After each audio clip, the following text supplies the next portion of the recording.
Oh, and I think we're live. Hello, Bethany. Hi, Anna.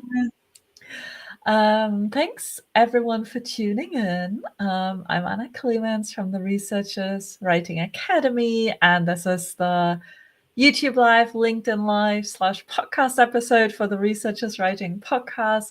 So glad you're all here watching. I see we already have a few live attendees, and I'm super happy that today we have a guest, Bethany Wilinski, who is a tenured associate professor at Michigan State University in the Department of Teacher Education. And she took a life-changing sabbatical that led her to become a sabbatical coach. And now it's really her mission to help others plan and carry out that sabbatical of their dreams. So, yay, super happy, Bethany, to have you. I was wondering, first of all, I think maybe we can chat about what is a sabbatical. Yeah, that's a great question. And, there are lots of different sabbaticals. And, first of all, thank you, Anna, for having me. It's been one of the great things about starting my sabbatical coaching business has been connecting with other business owners who are doing great things for academics. So just really loved learning more about what you're doing in the Researchers Writing Academy. So what is a sabbatical? To me, I think mostly about academic sabbaticals, but I think also sabbaticals are kind of in the news right now. We had kind of during COVID, a lot of people quiet quitting, and now people are lots of people just in the world are feeling really burned out and needing a break or time off. So I think kind of globally, people tend to think about a sabbatical as maybe a career break or an amount of time off from your job where you're either planning to go back at the end or you're making some sort of a change. And often we think about sabbaticals as a time when you might be traveling or kind of doing something that's really out of the ordinary from your day-to-day routine. When it comes to academic sabbaticals, I think they're a bit more defined. So typically, at least in the US, it's about a sabbatical. You often earn a sabbatical after you've earned tenure. And so this is something that, at least for me, when I got a tenure track job, my sabbatical was always kind of on my mind. I was like, this is kind of the pinnacle when you get tenure and you get to take a semester or a year away from teaching and service. So typically with an academic sabbatical, there's still an expectation that you are being productive. You're using that time to forward your research agenda, maybe to work on, revising your classes or creating something new. But I would say most clients I work with have either a semester or a full year, and the institution wants you to be productive. And what we can talk about more are the ways that I think often academics don't think about their own needs and kind of what they need personally to get out of the sabbatical. And that's really where I come in to help folks think about, what do you need and want from your sabbatical, and how do we put a plan in place to get you there? I love that a lot. So can you tell us about your own sabbatical? Because I think that was kind of the catalyst for you to creating this business and helping others really get the most out of their sabbatical. So how did that go? Did you really go into that with a really detailed plan? Did it go as planned? Or were you kind of, I don't know, having to adjust things along the way? And where did you go? What did you do? I want to get all the details. Yeah. I mean, I could talk about my sabbatical for a very long time, but I will try to spare you and our audience and leave some time for other questions. But yeah, the way that my sabbatical planning went is really what motivated me to create a program to help fellow academics plan their sabbatical. And that's because when I earned my sabbatical, I was just completely burned out. We had COVID, and I had 2 young kids that we were trying to figure out childcare in school. Then my mom was diagnosed with had a terminal diagnosis and ended up passing away. And we were just, barely hanging on. And so I managed to submit my tenure materials and I earned tenure, but it just wasn't even I was so tired that it didn't even register. It was okay, great. But then I thought, okay, my sabbatical. Here we go. Like, I this think is it's so common though with these milestones, with these big achievements even, right? Where we are just so exhausted that we can't even celebrate them. Like they're not even doing anything. yeah, you can't even really enjoy it. And then, the work just keeps coming. You don't really get. Right. So the sabbatical is a break. For me, it was Mm. this huge kind of light at the end of the tunnel, in large part because, I do love to travel. So I always imagined that my sabbatical would be somewhere not at home. But also, I do research internationally. So my research is in Tanzania. I live in Michigan in the US. And so you can imagine, since starting my faculty job and having, a family and caregiving responsibilities, I don't have a lot of time to go to Tanzania and really spend time and connect with colleagues there. So my first thought when I was working on my sabbatical application, I was kind of on autopilot. I was like, okay, let me apply for a Fulbright, which is, funding from the US government that is to support, it would have been a year in Tanzania. And the idea is that you propose a project and you're partnering with, I would be partnering with an institution in Tanzania. And it would have been great because it was kind of like the next logical step in my career. It would have helped me have time to sort of strengthen relationships with my colleagues, build new relationships. I wrote that application. I, got my recommendation letters. Everyone was like, "This is so great. You're going to get it." I was still exhausted, and I clicked submit on that application, and I just thought, I don't know if that's the sabbatical I really want. I mean, I could do it, but I would kind of imagine myself being in Tanzania, and I've lived there before, and my husband lived, that's actually where we met. And so we felt good. Okay. It wasn't the like moving our family to Tanzania part of it. It was more the, do I want to just start a new big project that's very ambitious when there are tons of projects I haven't finished and I'm just totally exhausted?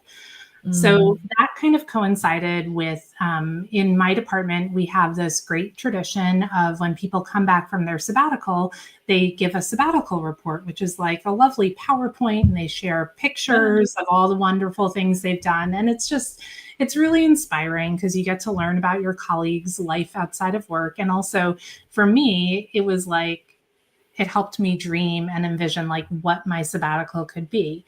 So my colleague David had just spent a year in Florence, and he came back. So I just submitted my sabbatical application, my Fulbright, and I saw David's sabbatical presentation, and I was like, wait a minute. I think I want his sabbatical and not the one that I just planned. I walk down like cobblestone streets and go to the cheesemonger and just have this there was like an energy of exploration that I felt in his sabbatical, and I just really wanted that. So I'm like going on and on, so feel free to stop. No, I love this story. I love it so much because I think it's so interesting to hear when others describe this when they describe when they felt out of alignment because they were kind of on autopilot, because I think it happens to all of us. And then you describing this like moment of like, oh, this is actually not what I want. And I think it's so brave to, to recognize that and then do something about it. So please go on. Yeah. So it totally changed the way I was thinking about my sabbatical. And what I started to do is ask myself a different set of questions. I think the sabbatical version, the Tanzania version, it was like, what makes the most sense for my career? What is the next logical step? It was kind of the outward facing. It was something I wanted to do, but it was also a little bit about pleasing people or doing something I should do that my colleagues would be like, wow, that's amazing. And I started to think, what if my sabbatical was about rest and not being burned out anymore? What if my sabbatical was about having an adventure with my family? What if my sabbatical actually was an opportunity for my husband to focus on his career more because he had been doing so much to support my career? So when I decentered my kind of like the shoulds around my sabbatical, it created so many different opportunities. It was almost overwhelming because suddenly I could go anywhere in the world and do anything. I didn't have to have a sabbatical that was just tied to my professional goals, because what I really needed to do was actually write and analyze data that I already had from projects I'd been working on in Tanzania. And I could do that from anywhere in the world. So I will spare you all the gory details, because, you know, my poor husband was tired of me every day being like, what do you think about Costa Rica? What about Spain? What, you know, it's just like, I'm telling you, like in another week, I would be a travel agent. And so this kind of like fed into my love of like my wanderlust, my planning. And so in the end, we ended up going to Bordeaux, France for 5 months. So I had a year-long sabbatical. We spent the first half in Bordeaux. And the reason we ended up there was honestly a little less of the wanderlust stuff and more of the like, it's where we could find a school for our kids. They went to a bilingual school because they didn't have any French. A school that we could afford that would take them for 5 months, where we could afford to live in the city center because we wanted to just be using public transit and walking everywhere. And a place where we could get a long stay visa, because I had no institutional affiliation. So we had to be able to get a visa to stay in the EU for more than 3 months. So we spent half the year in Bordeaux, and then we came back to Michigan, and the kids went back to their school. The reason, you know, my husband really is the weak link here. He had to come back and work, so he couldn't be away. Fair enough. But I give him a hard time because I'm like, you're the reason we had to come back from France. And then I did the second half of my sabbatical in Ann Arbor. And so it just ended up being, and what I got from it, you know, I envision, when I think about the sabbatical I might have had in Tanzania, it probably would have been fine. But the sabbatical I ended up taking really just allowed me to rest, to stop feeling overwhelmed and burned out. And that allowed me to get really clear about what my priorities were professionally, and to start kind of scaling back a little bit and making sure that the things that I'm working on now are really the things that I am most passionate about. And so, yeah, I'm sure we'll talk more about that, but that's kind of that's my sabbatical story. And I don't know, I'm sorry, like 8 minutes. So. No, I love it. And I think you paint such a great picture of you walking on those cobble streets in Bordeaux, and just like, you know, get totally taken out of your normal day-to-day life and just take that time to really step back, reflect, and kind of steer your whole career for the future. I mean, that sounds like a dream. It was. And we're, you know, I'm still feeling the ripple effects of that. And we've also become, we've all become Francophiles. So now, you know, we were just in Bordeaux for a couple of weeks this summer. And yeah, and for me, the trick, and I think what being in a place that had nothing to do with my research allowed, was I actually just took 4 months, 5 months off completely. I didn't work while we were in France. And I was I think that makes people nervous, because they worry, if I take time off, what if I never want to get started again? What if I don't accomplish all my goals? But, you know, I was fortunate to have a year-long sabbatical, and I know not everyone has that privilege. But what I found is that by January, when we came back to Michigan, I actually wanted to get back to my work. I was excited about it again. So rather than slogging through and pushing myself, I had that time to reset, to be out of my element, to do different things. And then I wanted to come back and work. But I also didn't work, you know, 8-hour days. I took a pottery class. I got back into running. Like, I did things that also fueled my soul. I started this business. You know, I did things that I really enjoyed. And I still accomplished all of the things that I set out to accomplish during my sabbatical. I just did them in a more condensed time frame. Oh, this is so inspirational. Because you're right. It feels so scary taking time off, especially longer stretches of time, like a few months. Because it's true, you do always think, what if I'm not in the structure, if I'm not like self-disciplined, like kind of beating myself to, you know, work in this whatever way we think is kind of the right way, that we'll not do it. But truth is, if you actually like your work, if you're actually, connected to your research, you will want to do it.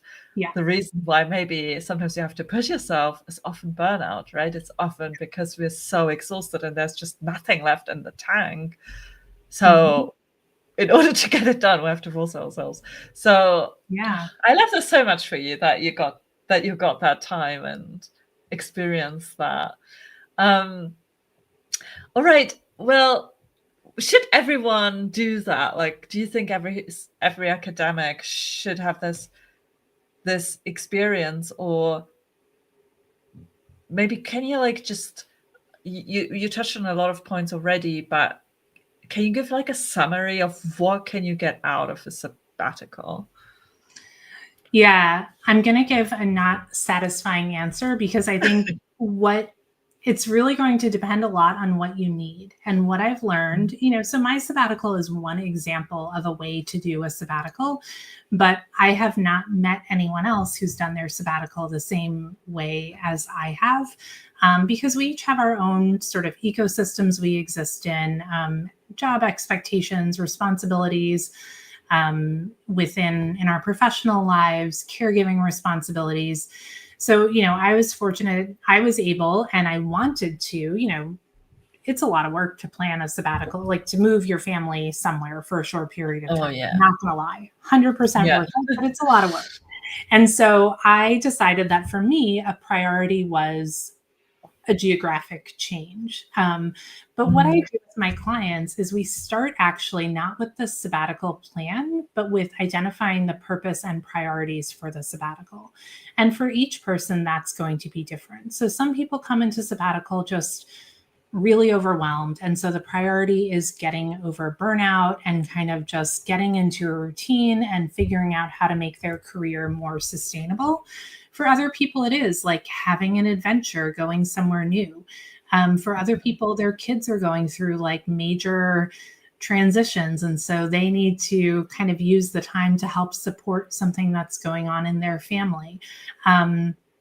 So what I think is most important to having a successful sabbatical is really to do some of that, to not be on autopilot the way I was when I first started planning my sabbatical, to not be so concerned with what does my institution want from my sabbatical, and to be a little more, you might say selfish. I don't think it's selfish at all, because I think our institutions want us to be good workers and productive workers. And if we're going to do that, we sometimes need to take a break and be in a more sustainable pattern. So, so I think sabbaticals, certainly for most people that I've talked to and helped plan their sabbaticals, rest is a big part of it. And that needs to be a priority, and often needs to be a bigger priority than people realize.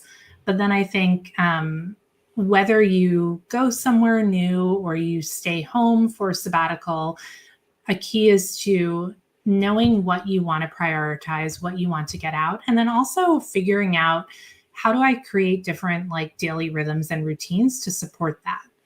Because to me, kind of the worst case scenario for a sabbatical is, I'm a professor, I have, let's say, a semester long sabbatical.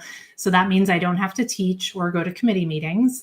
And I just sit, my office is in my basement. And so I sit in my basement for a semester and just work for 8 hours a day, but I don't do teaching and service. To me, that's not kind of restorative. So I work with my clients to really think about what are the things that they could do in their routines, whether it's like going for a walk in the morning or sitting and having a cup of coffee by the fire. It doesn't have to be major things, but how do you make this time feel different? And I think that's what helps a sabbatical to be something restorative, and not just kind of like I'm on this continuum, working, small blip, and then I keep working. And that's how you kind of take the time to make, to think differently about your career and to really get into better alignment with your values and priorities. I love that.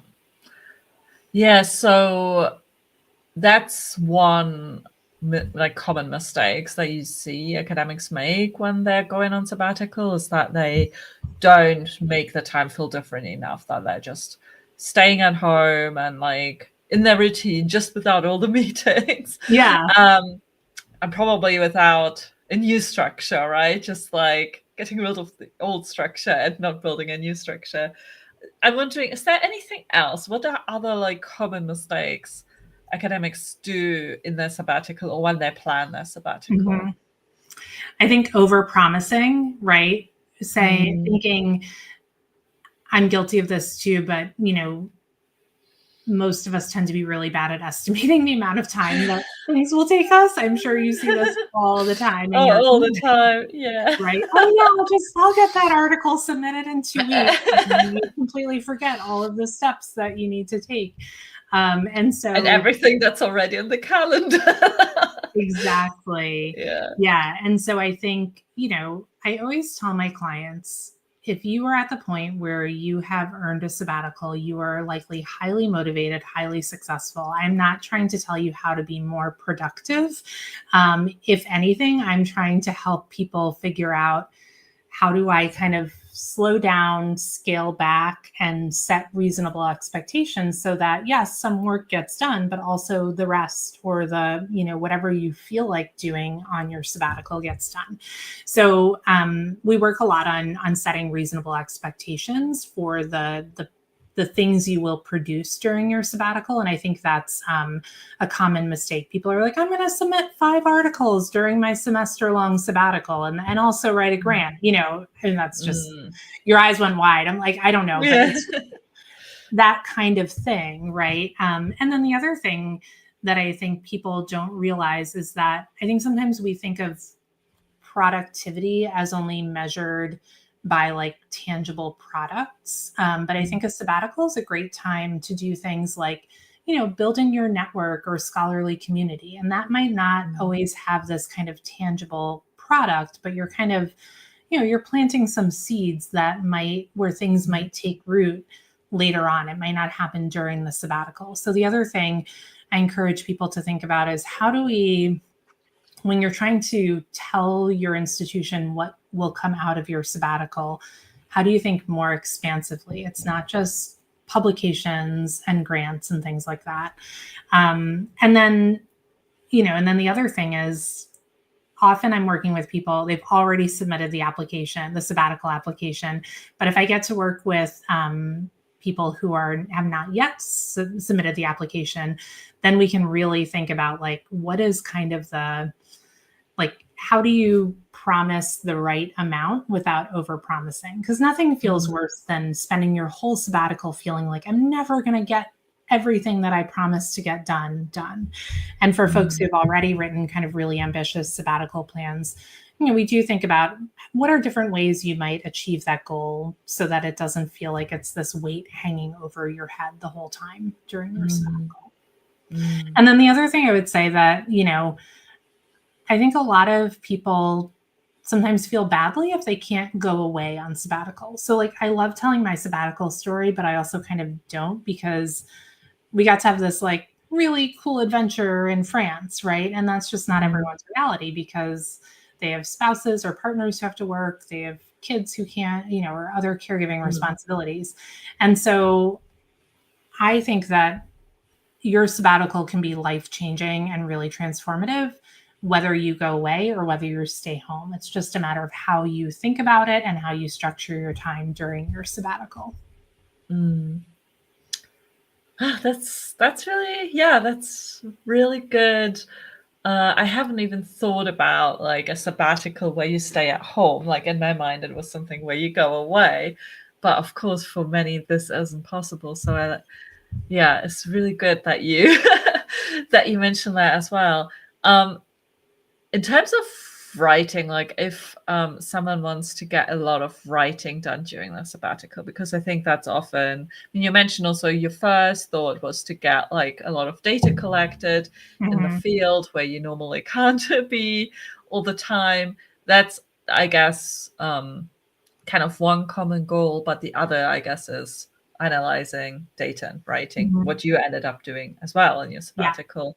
Do you have any tips for that? Like, if I have this like big stretch of time, we already mentioned no structure, or not the usual structure. Like, I know from just knowing how academics feel during their summers that's a Yes. bit like a mini sabbatical where, lots of the teaching is removed and the service work and Mm-hmm. people are on vacation, so everything is a little quieter. That it's really, really hard to get writing done. Mm-hmm. And this is why we offer in the Researchers Writing Academy, we always offer like extra things during the summer, like writing sprints, writing retreats, all those things to give a bit of structure to help actually do something during the summer, because it is so hard Yeah. when, around you it feels so different. So I can only imagine, like, in a sabbatical that's like 5 months to a Mm-hmm. year. Wow, that already feels overwhelming to me, Yeah. just thinking if I just had that free stretch of time and I had to produce something Yeah. that I promised myself and others. So what kind of is your strategy there? What do you recommend? Yeah. So the way we approach it is, we start by figuring out once my clients have figured out their kind of vision and their priorities for their sabbatical, then we get into the nitty-gritty of like, what are your goals? And so we think about personal and professional goals. And then we break those goals, your projects into tasks. And so we do a calendar mapping activity or exercise where I'm sort of a pencil and paper. I have an electronic calendar, but when I'm doing kind of big planning for the summer, for example, I like to print out calendar pages. And so I have my clients print out a calendar page for each month of their sabbatical. And the first thing you do is put in the things that you already know about, right? Because we all have there might be holidays, there might be trips, there might be like family obligations or kids' school vacations. So you put all that in, and that for me is always a little painful because there's this moment of like, oh, I thought I had all this time. And it turns out that when I put in the structures that I tend to not want to think about, I don't have as much time. It's also a good thing, right? Because then we can be more realistic. And then we try to figure out, my clients will have already done an activity where they're thinking about the different like seasons of their sabbatical. So often, and those can align with calendar seasons, but sometimes people just have like a different goals for different chunks of their sabbatical. So sometimes, I had kind of 2 seasons in my sabbatical. The first season was being in France. The second season was being back in Michigan. I have colleagues who have decided or clients, one who's like, I'm going to take the beginning of fall when it's so lovely in upstate New York to just really enjoy the fall foliage and go hiking. So that's my season of like rest and rejuvenation. And then she's going to have a season of writing. And so we look at those writing seasons and I have my clients schedule in, they break their projects into tasks and then try to schedule those onto the calendar.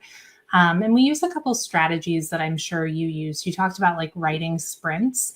And so I find that really useful, that if I'm sort of in the last mile of working on a journal article and I just need to get it done, I will set aside 2 weeks on my calendar and say, okay, every day I'm working on this for 2 hours, and, Monday, Tuesday is the lit review, and I kind of like put specific things in my calendar about what I'm working on so that I don't have to wake up in the morning and make a decision. So we try to, as much as you can, plan these things ahead.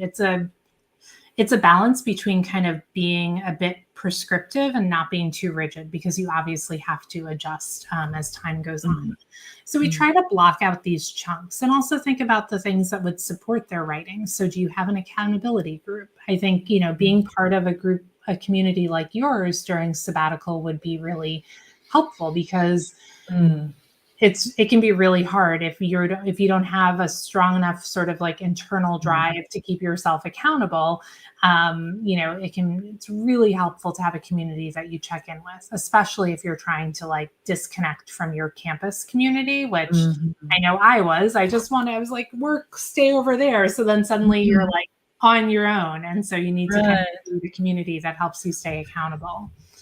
Well, that's what we do. And then, and then my clients also set up a system to, plan the coming week on a weekly basis. So you have this kind of like large scale plan, meta plan for your your sabbatical, but then you also have these regular check-ins to say like, okay, what got done this week? What's coming up next week? Do I have to tweak the plan at all?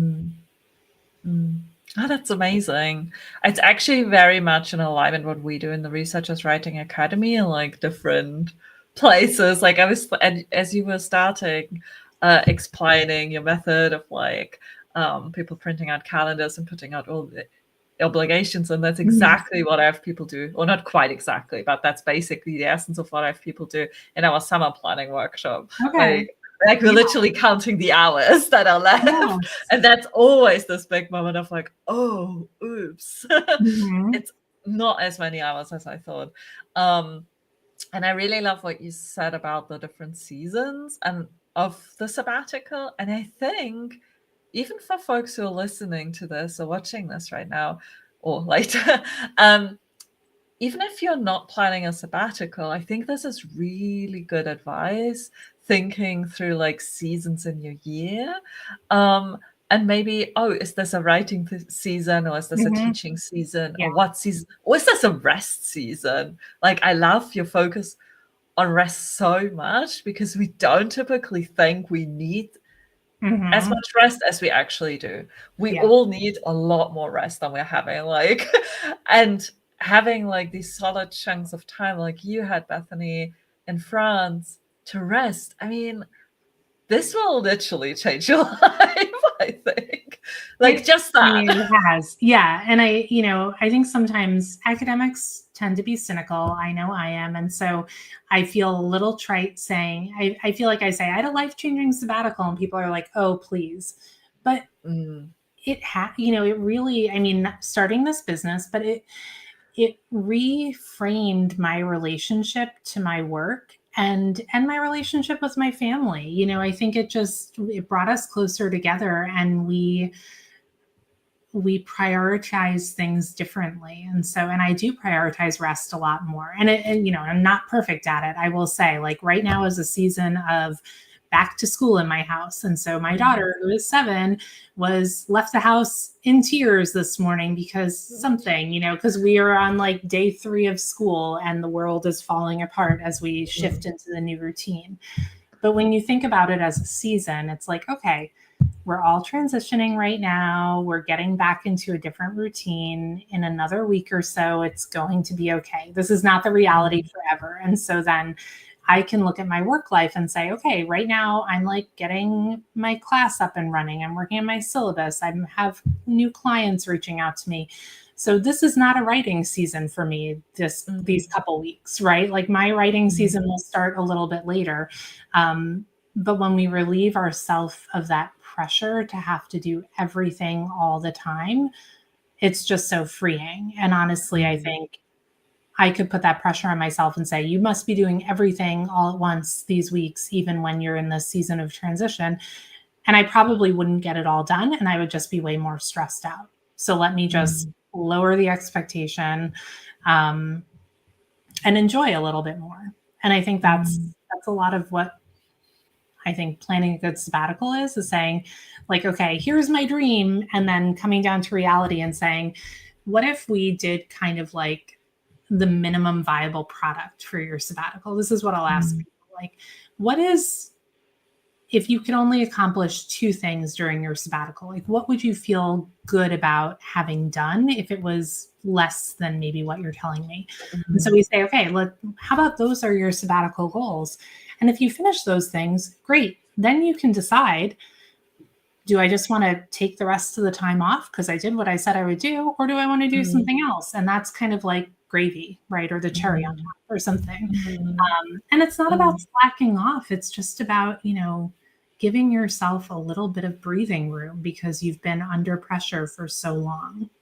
Can you give us some concrete examples, if you feel like it, of how has your life changed after taking the sabbatical? Like, what did you do maybe one way before the sabbatical that you now do in a different way? Just to have like a complete, really like tangible picture of it.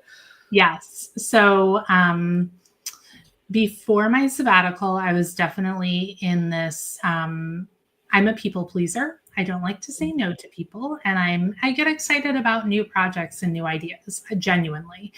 And I have a hard time thinking down the road about, like, if I say yes to this, what is my life going to feel like in 2 months or 6 months? And so before my sabbatical, I was just taking on more and more and more things that I was, doing because I was excited or I felt obligated. And this a lot to do with the work I do in Tanzania, which is, it's research, but it's also development work and supporting colleagues there. And so it's very close to my heart, I feel, and so I really want to be involved in it and do as much as I can. And I think I took a hard look at all of those projects during sabbatical, and I said, I'm doing this thing. It's important, but it's really not in my wheelhouse. I can do it, but I'm not the best person to do it, and it's detracting from other things that I could be doing instead. And so I would say, like, this might not sound like a big thing, but I really try to limit the number of things that I'm working on at a given time and make sure that anything I say yes to is really aligned with the direction I'm going in professionally, like in my scholarly life, so that I'm not going off in, all these other directions. And when I'm more focused, I can make a higher contribution, and I'm a better colleague, I'm a better mentor. So I say no to a lot more things, and I do a lot less out of obligation. And I'm a little bit more thoughtful about the ways that I'm giving away my time for free and what that is taking away from me.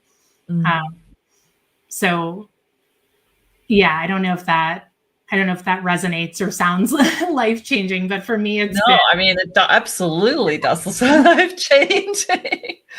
I think being able to say no and being able to focus on just very few things that you do, then like put all your focus and put like the best versions of yourself forward. And that's, I think, I mean, to me, this is like the dream, like the end goal. Yeah. And it's not, like I said, it's not always perfect. And obviously, like, a tenured professor has a certain, where I sit in the world, I have a fair amount of privilege and autonomy, right? Of course, there's still things that I have to do because it's my job. So it's not like I only do the things I want to do. But there are so many things that come up in academia, committees you get asked to be on, or will you help us with this initiative, or can you do this? And it's like, I could, but if I do all those things, I already know the outcome, right? I've seen that movie before. I end up totally burned out, grumpy with my kids all the time, having no energy at the end of the day. So I always try to remind myself that, I'm at my best when I don't have so many responsibilities that I'm totally overwhelmed. And so, yeah. And the other thing that's changed my life, honestly, and not everyone will do this on their sabbatical, but I think stopping being burned out let me be creative and say, maybe I want to start this thing where I help people, a business where I help people plan their sabbaticals. And, it felt really scary to do it and put myself out there, but it turns out, I love it and I'm good at it, and it feeds something for me. It really complements my 9 to 5 job well, in a way that they're kind of like, they energize each other. Like, I get to meet so many interesting people from lots of different, fields and institutions. So it's like, there's a lot of my I'm an ethnographer. So my curiosity about like learning about other people and making these great connections. And I get to do something that I think is really, helping people take better sabbaticals. And I'm earning a little bit of money along the way. So, it's like, that has also been, I kind of came away from my sabbatical with this different identity that I never expected to have. And so that's also been life-changing. Yeah, that's super exciting. How about if anyone's listening to this and they're already on sabbatical right now, and they're feeling like, oh, now that I'm listening to Bethany, I wish I've done things differently, or I'm not happy with how my sabbatical's going. And like, is there anything one can do while you're already on sabbatical, when you didn't have the time to like really sit down and pre-plan all the things, go through all the steps that you've been talking about? Like, what do you do in that situation? Yeah, so that's a great question. And I think this happens a lot, sometimes just things go wrong, like someone gets sick, or in the current climate in the US, you lose your grant, and now what, right? So I think this happens all the time. I think what's most helpful in that situation is to really stop and say, like, let me take a few days to just like reevaluate, or a week to reevaluate. And I have a resource on my website that, maybe when you publish the podcast, we can share a link to it. But it's just a free download. It'll take you, 30 to 60 minutes to complete. And it's called the Sabbatical Clarity Toolkit. I'm just looking at it, yes, to make sure I have the right words. And it's a 6-step framework, a workbook that you're going to go through to think about, what are all of those external expectations for your sabbatical that are that are swirling around in your mind. And it helps you get in touch with your authentic priorities. So that's the first thing to do, is really stop and think about, like, what do I want from this time? It doesn't feel right. So how can I figure out what I really want from this time? And then to maybe ask yourself, like, why is this not feeling the way I want it to feel? Do you feel like you're working too much and not getting time for the other things you enjoy? So then I would recommend, like, again, maybe choosing one priority and working on that, and kind of letting yourself be more focused, and work on making sure that you're building in either white space into your calendar or just some rest, right? So I find a lot of academics, myself included, have trouble resting, right? This is like, people are like, this is embarrassing, but I don't really know how to rest and relax. And so I often recommend, okay, what if just for this week, you schedule just like 1 or 2 hours in your week where you have nothing planned. And then during that time, you do whatever you feel like doing. That's not work. So that could be like watching TV, listening to a podcast, reading a book, laying on your couch. I'm a huge fan of the afternoon nap, right? Like whatever you need. And then kind of like building up, it sounds funny, but building up your stamina and your comfort with just kind of slowing down. And I think often when a sabbatical isn't feeling right, it's maybe because you haven't allowed yourself to really slow down a little bit and get into a different routine. And then if you're like me and you need a little push, like when I came back to Michigan in the winter, and it's just, Michigan is so dark and depressing in the winter. So I was worried that I would, come off of this high, like Bordeaux, so amazing, and then come back to Michigan and like be depressed and never leave my house again in the winter. So I signed up for a pottery class because I was like, okay, this is like 2 hours a week for 6 weeks. It'll get me out of the house and I'll try something new. So maybe look into, if you're feeling like the sabbatical isn't going well, think about, what do you like to do, or what would you like to learn, or how could you kind of do something that you wouldn't be able to do in a normal semester, and just go for it. Sign yourself up for something and see how it goes. Don't put too much, and don't put pressure on yourself to be an expert at it. I made like 100 tiny little ramekins because that's all. I can never figure out how to get the sides up. So, if you need to put something small. Pottery is so hard. I have taken pottery classes too. Yeah. I mean, I have a lot of bowls, but yeah. But I'm like, for me, I wanted something. I wasn't trying to become an expert at pottery. I'm already an expert in other things. Right. I was trying to do something that was a real embodied experience, and that would get me away from my phone, away from my email, just really in the moment. So, and then the other thing I would say is, if your sabbatical is not going as planned, I do offer, I have a short intensive program called Sabbatical Rescue. And so that would be an option where we work together over a period of typically 2 weeks, and we get your sabbatical back on track by figuring out the purpose and priorities and creating a solid plan for you. Amazing. Yeah, I think it's a really good suggestion, not only to rest, but also if you feel like you need that, maybe a little bit more play, I like to say, Yeah. like Uh-huh. just something that fuels you. And this, what you said, I think, I just want to like say it again because I think it's worth doing. You don't have to be an expert at it. I think a lot Mhm. of us, especially like kind of in our generation, um, there's this like pressure to become an expert at everything you touch, and Mhm. that you almost can't do anything just for the fun of it. Like there always has to be like, I see it's so pervasive.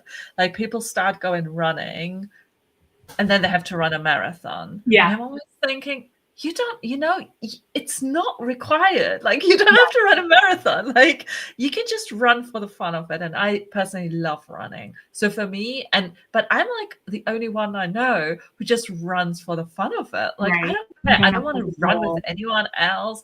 I don't want to run a race. I don't have goals. I'm not on Strava. I don't care. I don't Yeah. care how fast I run. Like I really do not care. And I think, and it's so life-giving because I can just purely enjoy it. I can be Mhm. outside and look at around me and just like, enjoy the sun, the sky, I don't know, nature, like, or wherever I am.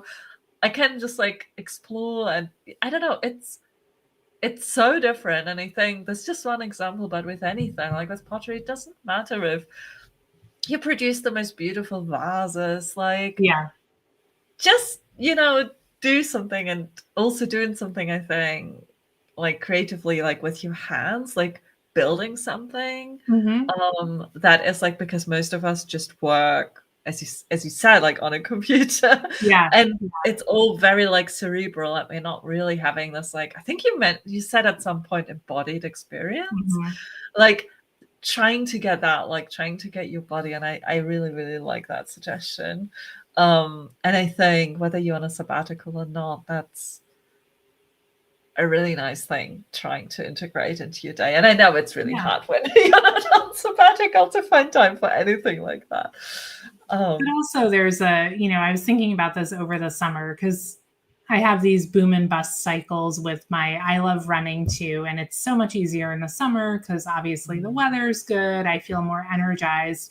And at some point this summer, it struck me, in the fall, I always get so busy and then I let my running fall off. But, you mentioned running being life giving to you. And I think, like, for me, it's so essential. It's not, again, yeah, I'm not training for a marathon. It's about the fitness a little bit, but it's also about my mental health. And I Yeah. thought, if this is so important, why not prioritize it? Like, I figured out how to Mm, prioritize other things in my life, right? So my mhm, challenge to myself this fall is just, how do I create time? I think I can say I have no time for running and let myself slide. But if this is something that I really, really need to kind of sustain me, then I think I need to figure out how to make it a priority. And I think mm, we all need, you talked about play, and play is so important to, I think giving ourselves time to be playful and to not do something with a goal in mind and to be really immersed in what we're doing.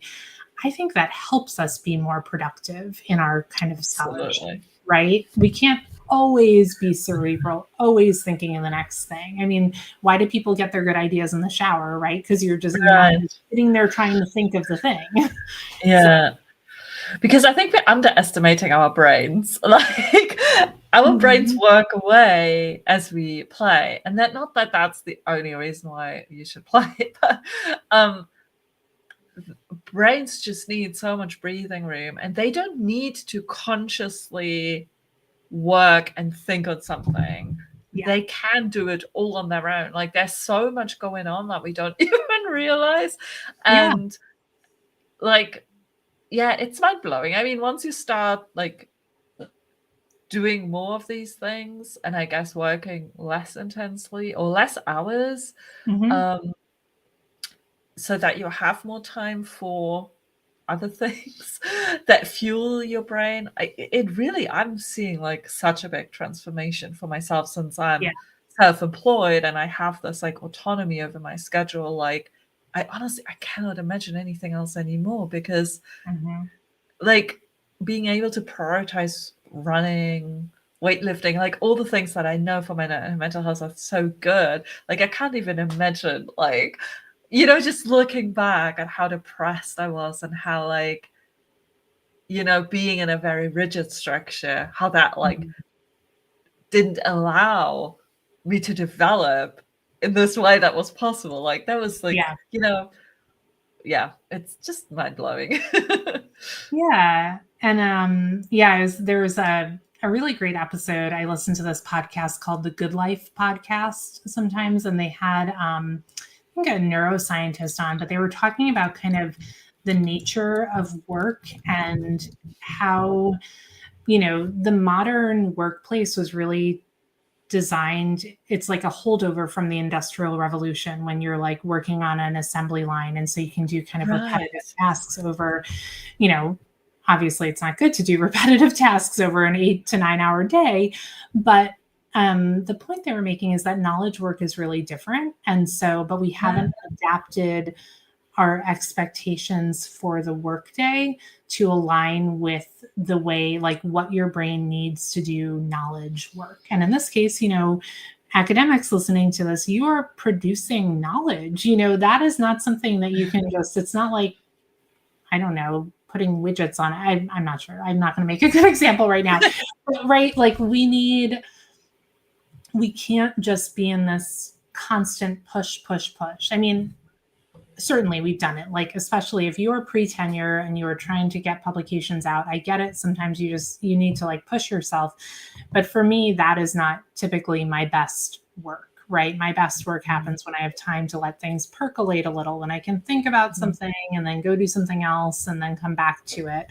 And so with my clients, we often talk about, like, I'm sure you do this in your communities too, like thinking about when are you sort of most like cognitively at your best, like how do you set aside time in your day for those like high cognitive load tasks, and then put the other things to a time. Like, I'm better in the morning, so I want to get my writing done in the morning, and I'll leave my committee meetings if I can to the afternoon, or the emails, right? And so those are just small changes we can make, but instead of being so responsive to everything coming into us, we can kind of put boundaries around our schedules to prioritize the time when our brains work the best. And then hopefully trying to find, like, going for a short walk after lunch instead of eating at your desk, and just keep going with your day. So these are hard changes to make, but I think they're really impactful if we can do it.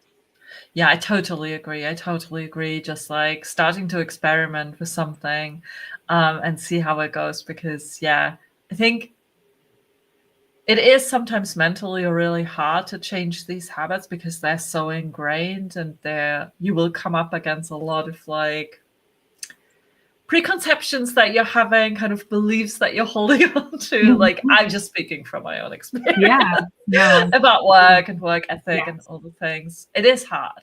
For me, it's hard, and I think it's an ongoing thing. But bit by bit by bit, I do really see an improvement. yeah. Cool. Well, do you want to tell people about how you can help plan a sabbatical? Like, what do your services look like? You already Mhm. mentioned I forgot what it was called, but basically fixing your sabbatical Yeah, while sabbatical you're on it. rescue. That's it, sabbatical Yeah. rescue. But what's your main service? Sure. Yeah, my main program is called Reignite Your Life-Changing Sabbatical. And you can learn more about it on my website under there's a services tab, and it's under sabbatical planning. And what we do in that program is it's a 7-week one-on-one coaching program. And so we start by creating your sabbatical vision. So we have 3 sessions where we're really trying to just imagine what's possible for your sabbatical and then really drill down into the purposes and priorities for your sabbatical. And then we work on your sabbatical calendar. So we create your sabbatical playbook, which is where we map out the different seasons of your sabbatical and start thinking about, what are the rhythms and routines you want? How do you want to feel? It's kind of like a vibe for your sabbatical, right? And so sometimes you want it to be really restful. Sometimes you want it to be really energetic. Sometimes you want to be exploring. So we try to imagine those things and map them out. And then the last part, after we get your calendar in place, is we work on boundaries. And this is a big one for academics. So we put systems in place to help you. You've done all this work to envision your sabbatical, to put a plan in place. Now we have to put some guardrails on to protect your time. And so that part is really important. And I work with clients to figure out, how will I manage meeting with students or research collaborations and things like that during the sabbatical. Then we put a few systems in place for you to check in with yourself regularly during sabbatical, because it's really important that, once your sabbatical gets underway, you take some time regularly to just reflect on how it's going and to revisit. After our 3rd session together, I send my clients a document that is their sabbatical vision. It has their purpose, their sabbatical priorities, their sabbatical guiding principles, and all of their goals. And so then throughout their sabbatical, I prompt them to say, like, hey, go look back at your vision document. Like, how are things going? Are you staying aligned to your priorities, or have you kind of veered off track? And then I have ideas for helping them get back to where they want to be. So we work together over the course of 7 weeks. There are 6 one-on-one sessions. And, I'm a teacher by training, and I love, making everything really easy for folks. So I have an online platform. So all folks have to do is go in, watch a short video lesson, and then do the activity for the week. And then we get together to talk about it. And so by the end of that time, my clients have a really clear plan that they feel confident about. They know that, if they've decided to take a rest up front, that they have a plan for getting the work done later. And people just go from being really confused and overwhelmed about the sabbatical to being really excited to get started. No, that sounds amazing. That sounds so exciting. I can only recommend everyone check out Bethany's services. Your website is bethanywilinski.com. We will put it in the show notes and everywhere. Thank you. Yeah, and I would also say check out anyone who's just sort of sabbatical curious or doesn't want to go to my website yet. Check out my podcast, Sabbatical 101. Last year, I published 34 episodes, all about different aspects of sabbatical planning. I interview people about their sabbaticals. So that's a great place to get started if you're just looking for, some inspiration and ideas. And then, I would love to connect with anyone who is thinking about a sabbatical and wants to learn more. That sounds amazing. Yeah, I love listening to podcasts. Great listener recommendation. And I will be appearing on that podcast. Yes, in a few weeks. Yeah, exactly. Cool. This was fun, Bethany. Thank you so much. Thanks so much, Anna. It was really great to talk sabbaticals with you. Yay! Thanks for having me on. I hope everyone who's going on sabbatical has an amazing time. Please report back what you did. Yes. Would love to hear all your stories, all your thoughts in the comments. Thanks everyone for watching and listening, and talk to you all soon. Take care, everyone. Bye.